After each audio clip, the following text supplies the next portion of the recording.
बात जुर्म से जूझते आवाम की हो या समाज में बढ़ते क्राइम ग्राफ की, अपराध की हर सूरत के पीछे छुपा होता है कोई न कोई गुनाहगार।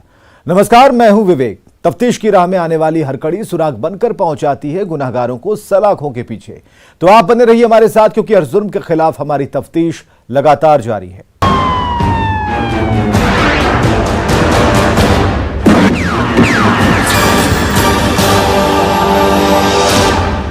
सीमांचल का एक जिला ऐसा भी है जो तस्करों के लिए सेफ जोन बनकर उभर रहा है। उस जिले का नाम है किशनगंज। यहां हर गली मोहल्ले में तस्करी के तिकड़मबाज रहते हैं जो खूंखार जानवरों के खाल की तस्करी करते हैं, विषैले सांपों के जहर को रगों में दौड़ाने की साजिश करते हैं, हाथी दांत का तस्करी करते हैं और उनके आका नेपाल और बंगाल में बैठकर अपना सिंडिकेट चला रहे हैं। देखिए इस रिपोर्ट में तस्करी के तिकड़मबाजों का पूरा सच।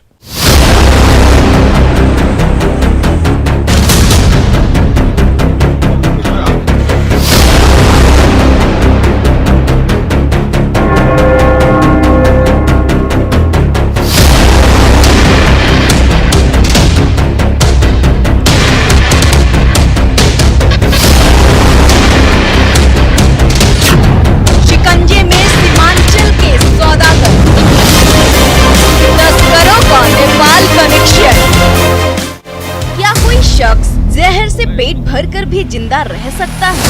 जहर भी ऐसा जिसका कतरा भर हिस्सा ही मौत के लिए काफी हो।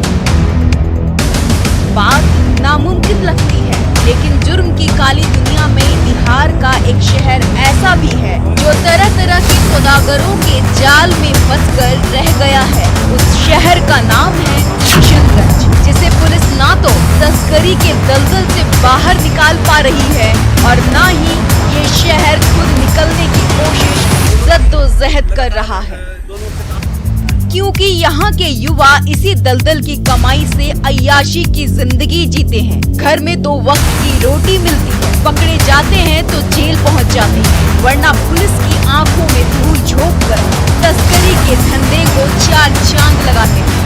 यही सच है। सीमांचल में आपका स्वागत है।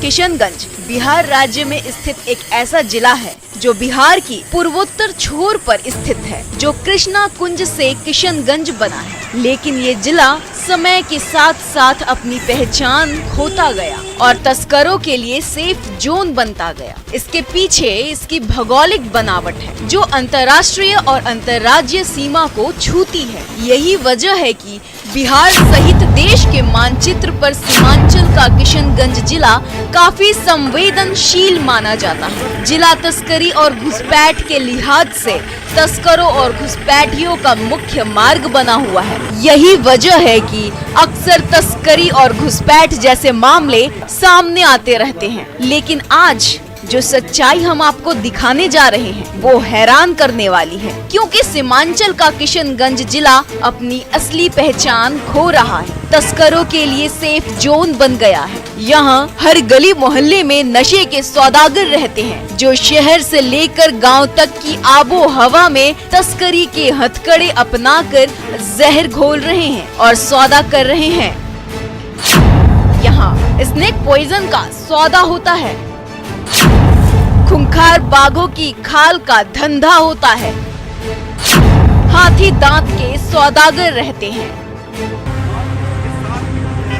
जो अंतर्राष्ट्रीय और अंतर्राज्यीय सीमा का फायदा उठाते हुए सड़क मार्ग से तस्करी की तिलिस्म को हवा दे रहे हैं और सीमा के भीतर और सीमा के पार जहर फैला रहे हैं। युवाओं को नशे की दलदल में धकेल रहे हैं जो शहर की पहचान को धुंधली कर रही है और युवाओं का भविष्य बर्बाद कर रही है। युवा भी तस्करी के खेल में हाथ आजमा रहे हैं। अभी हम मौजूद है बंगाल बिहार के चेक पोस्ट पे, जहाँ से दोनों तरफ किशनगंज के दोनों तरफ बंगाल पड़ता है। ये चेक पोस्ट के एक तरफ रामपुर चेक पोस्ट है, दूसरी तरफ मरीगोला चेक पोस्ट पड़ता है, जहाँ से नॉर्थ ईस्ट के 7 राज्यों को जोड़ती है यह सड़क, जिस कारण काफी महत्वपूर्ण हो जाता है और यहाँ पे तस्करी की कई संभावना बनी रहती है। हालांकि पुलिस तस्करों के लिए सेफ जोन बने किशनगंज की बात से इनकार कर रही है और कह रही है कि पुलिस की चुस्ती के बाद भी तस्कर नशे की खेप को सीमा पार कर दे रहे हैं, सीमा लांघकर किशनगंज में घुसपैठ कर रहे हैं। इस दौरान पुलिस को कई मामलों में सफलता मिली है, लेकिन बड़ी मछली एक बार भी हाथ नहीं लगी। तो नहीं, क्योंकि समय जो है कि गिरफ्तारी और रिकवरी होती जा रही है। इसी में चूँकि मौके की तलाश करते हुए माफिया सब जो है कि अपना इलीगल सामान को पार करवाते हैं, क्योंकि इधर एसएसपी और स्थानीय पुलिस के द्वारा जो है कि काफ़ी सख्ती बरती गई है और मद्य निषेध विभाग द्वारा भी ड्रोन सप्लाई किया गया है। उसकी हम लोग लगातार उससे हम निगरानी करवा रहे हैं देहाती क्षेत्रों में और बोर्डरिंग क्षेत्रों में, जिसके कारण अच्छी खासी रिकवरी भी हो रही है। तस्करों की कामयाबी के पीछे जिला का भौगोलिक बनावट भी बड़ा कारण है। पुलिस एक सीमा पर मुस्तैदी बढ़ाती है तो दूसरी छोर से तस्कर चकमा देकर सीमा को लांघ जाते हैं, क्योंकि ये स्थिति दालकोला की ओर से जिला में प्रवेश कर बहादुरगंज मोड़ स्थित पुलिस चेक पोस्ट सहित सिलीगुड़ी की ओर से जिला में प्रवेश कर फरिंगागोड़ा स्थित चेक पोस्ट पर देखने मिलती है। पुलिस वालों की नजर ओझल होते ही तस्कर खेल कर देते हैं। वही हाल है शहर के बीचों बीच गुजरने वाली महत्वपूर्ण सड़क का, जो सीधे बंगाल की दिनाजपुर सीमा को छूती है, क्योंकि इन सीमाओं के बीच कोई बाउंड्री नहीं है जो तस्करों को रोक सके। इस बात को पुलिस भी मान रही है। कोई बाउंड्री और सीलिंग पॉइंट नहीं है, कई एक रास्ते हैं किशनगंज में इन करने के लिए। तो इस तरह सूचना संकलन करते हुए दूसरों रास्तों पे और जो कि मेन रास्ता है उस पर हम लोग चेक पोस्ट भी लगाए हुए हैं और लोकेशन वाइज वहाँ पे ड्यूटी भी बांटी जाती है और उसकी चेकिंग कराई जा रही है। उसमें रिकवरी और गिरफ्तारी दोनों। हालांकि बड़े गिरोह का पर्दाफाश किया है और सौदागरों को गिरफ्तार कर सलाखों में पीछे पहुंचाया है। तारीख 12 मार्च 2022। पश्चिम बंगाल के भोजपुर में बाघ की खाल के साथ 3 तस्कर गिरफ्तार।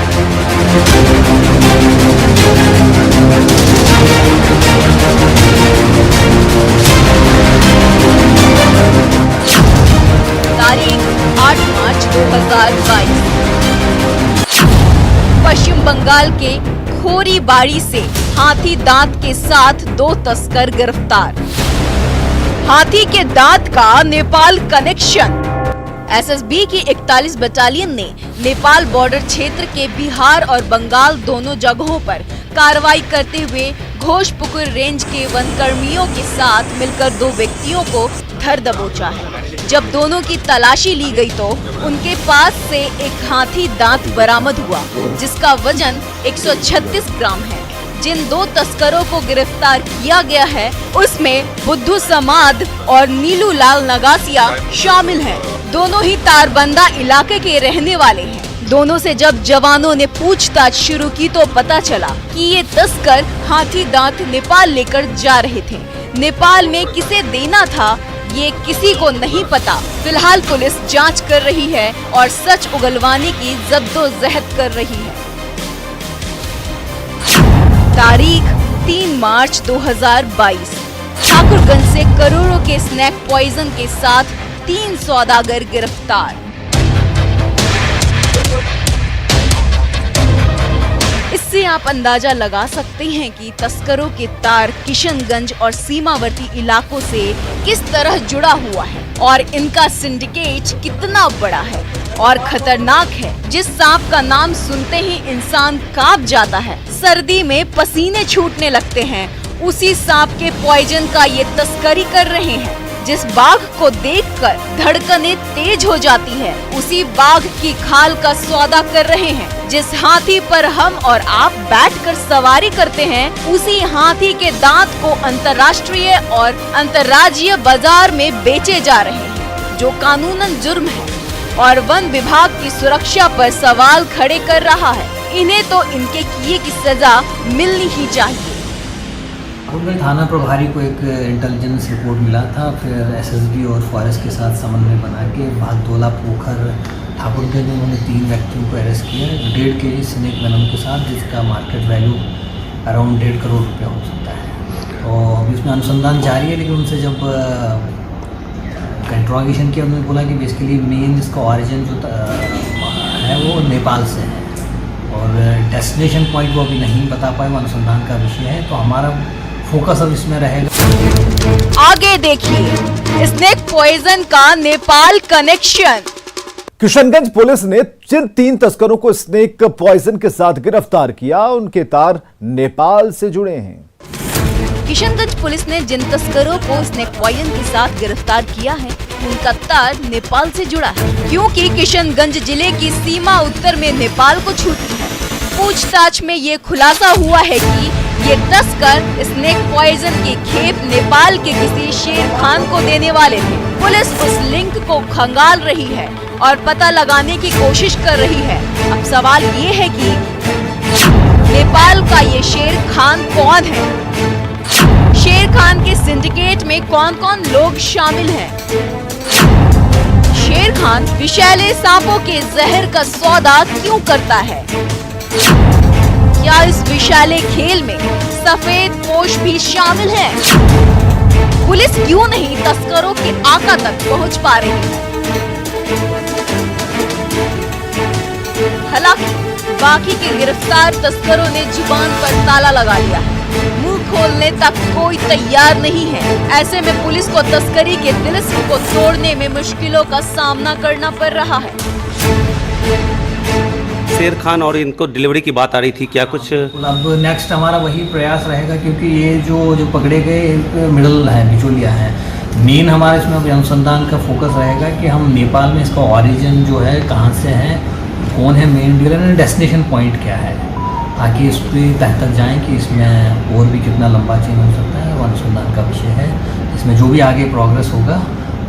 कोई सफेद पोस्ट यहाँ भी इन्वॉल्व है, ऐसा भी कुछ बात है क्या? अभी तक तो ऐसा इसमें कुछ आया नहीं अनुसंधान का विषय।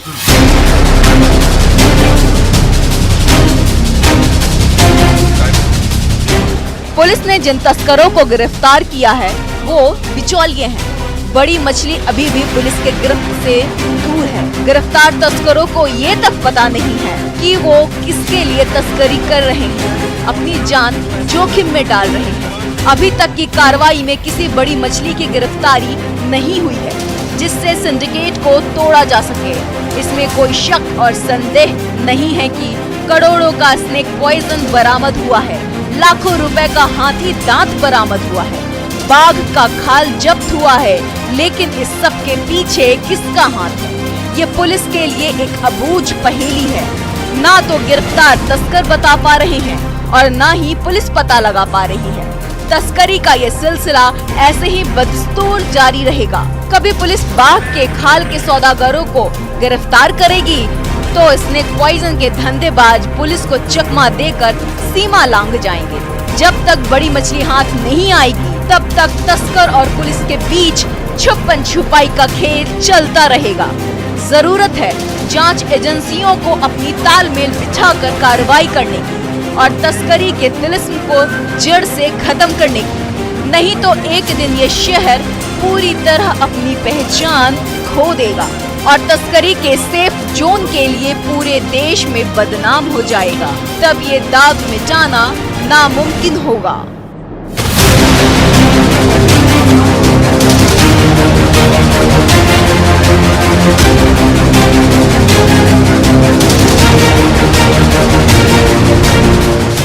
न्यूज़ 18 के लिए किशनगंज से आशीष सिन्हा के साथ ब्यूरो रिपोर्ट।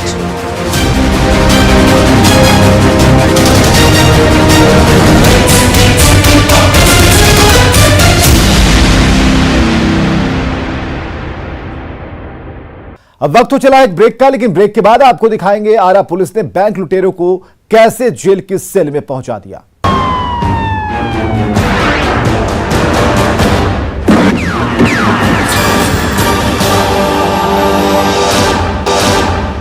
ब्रेक के बाद एक बार फिर से आपका स्वागत है।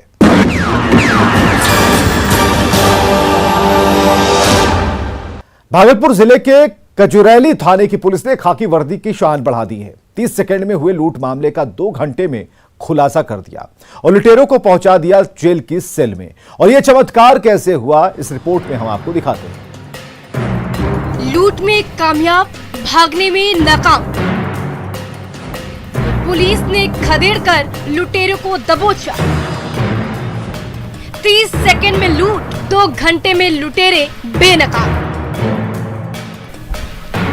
पुलिस वालों के टेबल पर दिख रहा 500, 100, 50, 20 और 10 के नोटों का ये बंडल उस पेट्रोल पंप के मालिक का है जिसके स्टाफ से दिन दहाड़े बेखौफ बदमाशों ने बंदूक की नोक पर लूट की, वो भी भीड़ भाड़ वाले इलाके में। बाइक सवार तीनों बदमाश पंप के मालिक प्रवीण तिवारी और उनके मैनेजर से 7.5 लाख रुपए लूटने में तो कामयाब रहे, लेकिन जिले की सीमा को लांघ नहीं पाए। भागलपुर जिले के कजरैली थाने की पुलिस ने सीमा लांघने से पहले ही तीनों लुटेरों को दबोच लिया, साथ ही लूट की रकम को भी बरामद कर लिया।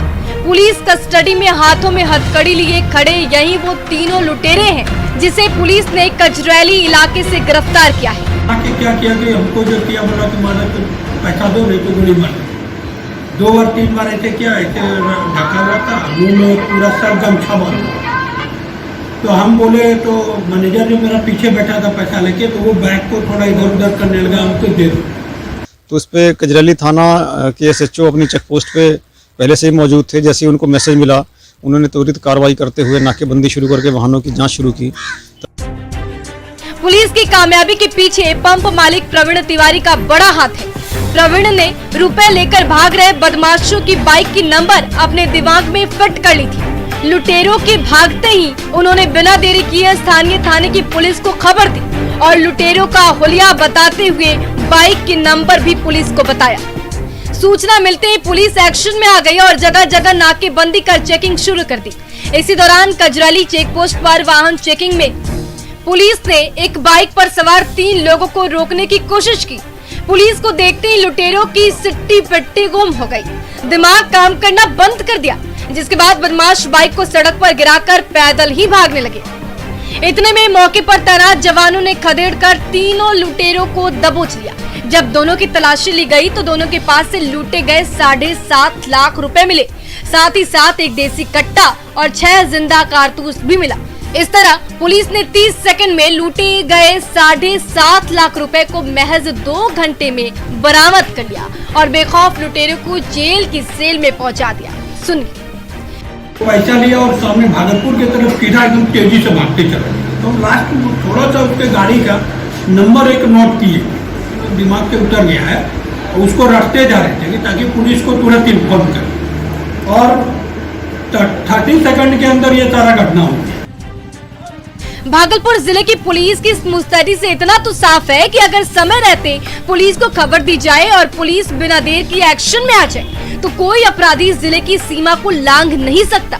वो भागने की बजाय सलाखों के पीछे होगा, जैसा इस लूट कांड में हुआ है। इसी तरह मुस्तैदी दिखाने की जरूरत है ताकि अपराधी किसी भी हाल में जिले की सीमा को लांघ ना सके और खाकी का इकबाल बुलंद रहे, बदमाशों के जहन में कानून का डर कायम रहे। न्यूज़ 18 के लिए भागलपुर से विकास कुमार सिंह की रिपोर्ट। तो अपराधी चाहे लाख शातिर हो, तफ्तीश की दिशा अगर सही है तो बच नहीं सकता कोई गुनहगार सलाखों के पीछे जाने से। तो पुलिस चाहे सोई हो, मुजरिम चाहे कोई हो, आप बने रहें हमारे साथ, क्योंकि हर जुर्म के खिलाफ हमारी तफ्तीश लगातार जारी है।